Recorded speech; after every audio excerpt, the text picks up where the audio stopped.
Hello বিয়ান, আসসালামু আলাইকুম। কেমন আছেন আপনারা? সবাই ভালো আছেন? তো দেখেন, আমার একটা মাছও কিন্তু ভাঙে নাই।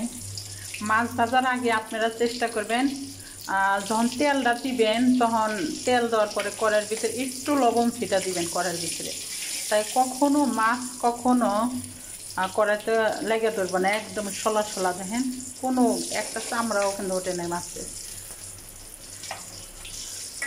আপনারা চেষ্টা করবেন যখনই মাছ ভাজি করবেন অবশ্যই একটু লবণ ছিটা দিবেন তেলের ভিতরে। কড়াইটা ভালো করে অবশ্যই তাওয়াইয়া নেবেন, গরম করে নেবেন, তারপরে মাছটা ছেড়ে দিবেন। তা আমি এভাবে মাছটা ভাজি করলাম। আমার বাংলাদেশে আমি যেতে একা থাকি,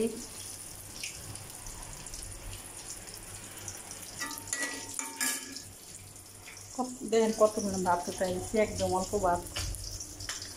খাওয়ার মানুষই তো নেই, আমি তো একা। কারণে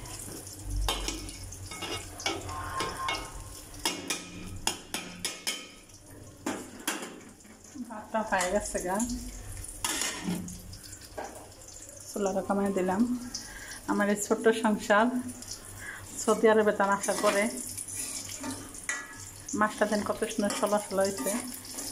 এবারে মাছটা নেমে নিব।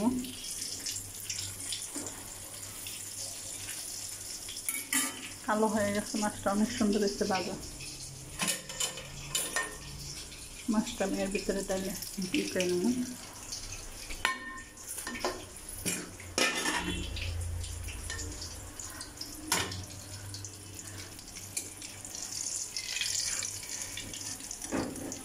আবার বেশি ভাজলে কিন্তু দিতে লাগবে, এই কারণে মোটা এখন করছি। বাবা, বেশি উঠে না।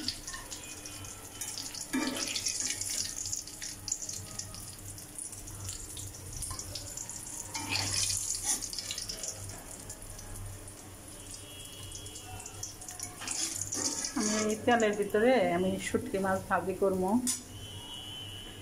শুটকি মাছ উঠাই দেবো। বিসমিল্লাহ। এগুলো হাতের শুটকি।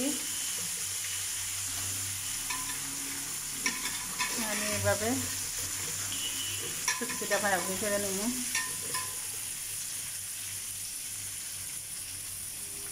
আমার কাছে শুটকি ভর্তাটা অনেক প্রিয় খাদ্য।